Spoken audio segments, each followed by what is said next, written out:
بسم اللہ الرحمن الرحیم۔ معزز ناظرین السلام علیکم۔ حضرت لوط علیہ السلام کی قوم وہ پہلی واحد قوم ایسی تھی جنہوں نے دنیا کے اندر آ کر ایسے گناہ کیے جو کہ حضرت لوط علیہ السلام کی قوم سے پہلے لوگوں نے نہ کیے تھے۔ ایسا گناہ اور بدکاری جس کی مثال تاریخ میں نہیں ملتی۔ آخر اس قوم نے ایسا کیا کام کیا اور ان کا انجام کیا ہوا؟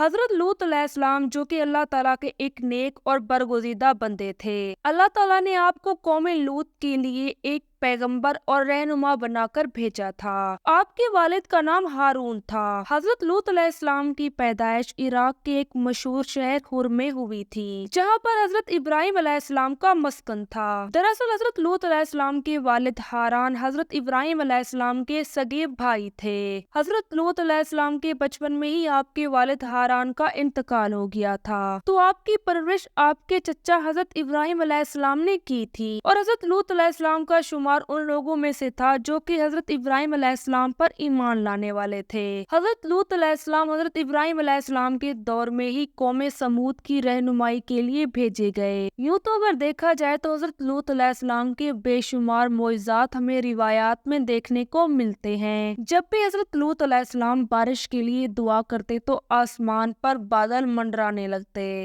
حضرت لوط علیہ السلام جس پتھر پر سر رکھ کر سوتے وہاں پر آپ کا چہرہ اور سر مبارک نقش ہو جاتا۔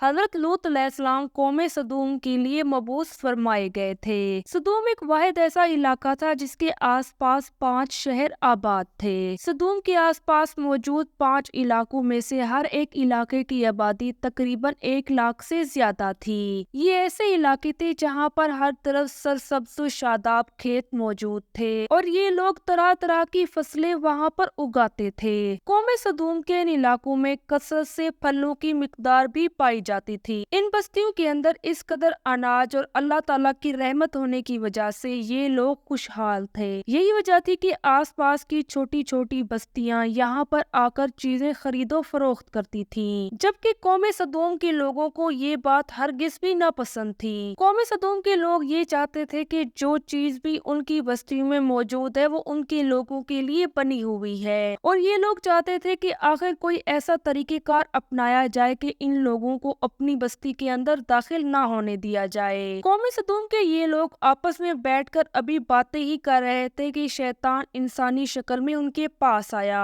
اور قوم صدوم کے ان لوگوں سے کہنے لگا کہ اگر تم لوگ چاہو تو یہ بستی والے تمہارے ہاں ہرگز نہ آئیں گے۔ شیطان کی یہ بات سنتے ہی وہ لوگ کہنے لگے کہ آخر ایسا کون سا طریقہ ہے کہ ہم ان بستی والوں کو اپنی بستی میں آنے سے روک سکیں۔ تو اس پر شیطان نے ان سے کہا کہ تم لوگ میرا انتظار کرنا، میں کل آؤں گا اور تم لوگوں کو پورا طریقہ کار بتاؤں گا۔ اگلے دن شیطان ایک خوبصورت انسان کی شکل میں ان کے پاس آیا۔ شیطان نے قوم صدوم کے ان لوگوں سے کہا کہ جب بھی کوئی دوسری بستی کے مسافر یہاں پر تجارت کی غرض سے آئیں تم لوگ ان کے ساتھ بدفعلی کرو۔ اس طرح دوسری بستیوں سے آنے والے غریب لوگ یہاں پر آنا چھوڑ دیں گے۔ قوم صدوم کے لوگوں نے شیطان کی بات پر عمل کرتے ہوئے بدفعلی کے کام شروع کر دیے۔ جو بھی آس پاس کی چھوٹی بستیوں سے لوگ تجارت کی غرض سے قوم صدوم کے پاس آتے، نہ صرف یہ لوگ ان کے مال لوٹ لیتے بلکہ ان کی عزتوں کو بھی پامال کرتے۔ قوم سمود کے یہ بدکار اور عیاش لوگ اس قدر عیاشی اور بدفعلی میں پڑ گئے کہ یہ لوگ اس کام کو کرنا اپنے لیے باعث